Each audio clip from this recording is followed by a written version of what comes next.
కృష్ణ కథ. ఆకాశవాణి విన్న కంసుడు దేవకిపై కోపంతో ఖడ్గం ఎత్తాడు. వసుదేవుడు అడ్డుపడి, బావా, నీకు ఆపద ఈమె వల్ల కాదు కదా, ఈమెకు కలిగిన సంతానం వల్ల.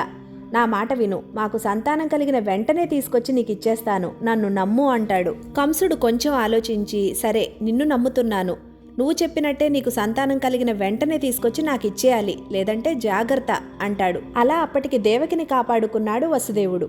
వసుదేవుడు అన్నమాట ప్రకారం దేవకికి కలిగిన మొదటి సంతానాన్ని తెచ్చి కంసుడు ముందు పెడతాడు.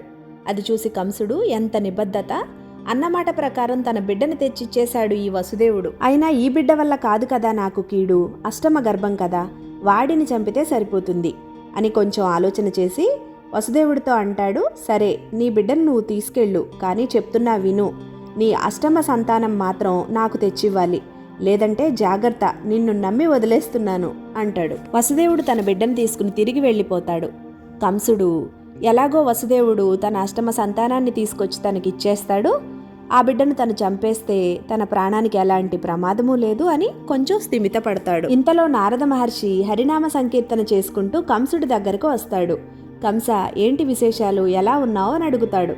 కంసుడు, అంతా క్షేమం, ఇదొక్కటే నా మనసులో సంకటం, ఇది ఇప్పుడు తీరిపోయింది అంటూ ఆ ఆకాశవాణి వసుదేవుడు తన మొదటి బిడ్డని తీసుకురావడం, ఇది కాదు అష్టమ సంతానాన్ని తీసుకురా అని తిను పంపించేయడం, ఇవంతా చెప్తాడు. అది విని నారదుడు పకపకా నవ్వుతాడు. ఓ కంస, నువ్వెంత వెర్రివాడవు, ఏంటి అష్టమ సంతానం కాదు కదా అని మొదటి బిడ్డను ఇచ్చేశావా? ఆమెకు 8 మంది పుడితే 1 నుంచి లెక్క పెడితే 8వ వాడు అష్టమ సంతానం, అదే 8 నుంచి లెక్క పెడితే మొదటివాడు అష్టమ సంతానం కదా అని ఒక విచిత్రమైన మ్యాథమెటిక్స్ చెప్తాడు నారద మహర్షి. అయినా నాకెక్కువ మ్యాథ్స్ తెలీదు, నీ లెక్కే కరెక్టేమో అంటూ హరినామ సంకీర్తన చేసుకుంటూ అక్కడి నుంచి వెళ్ళిపోతాడు నారద మహర్షి. అది విని కంసుడికి గుండాగినంత పనవుతుంది. ఏమో ఏ లెక్క కరెక్టో అనుకుని తన సేవకుల్ని పంపించి దేవకి వసుదేవులను వారికి పుట్టిన బిడ్డను బంధించి తీసుకురమ్మని పంపిస్తాడు. దేవకి వసుదేవులను తన చెరసాలలో పెట్టేసి వారికి పుట్టిన బిడ్డను చంపేస్తాడు కంసుడు.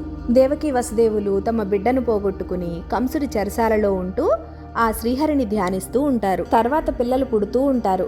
పుట్టిన 6గురిని చంపేశాడు కంసుడు. ఇప్పుడు సప్తమ గర్భం, 7వ వాడు సంకర్షణుడు. అప్పుడు శ్రీ మహావిష్ణువు యోగమాయను పిలిచి, నీలో దివ్యశక్తులున్నాయి కదా, నువ్వెళ్ళి ఆ దేవకీ గర్భంలోని 7వ సంతానం సంకర్షణుణ్ణి తీసుకువెళ్ళి వసుదేవుని మరో భార్య అయిన రోహిణీ గర్భంలో పెట్టు.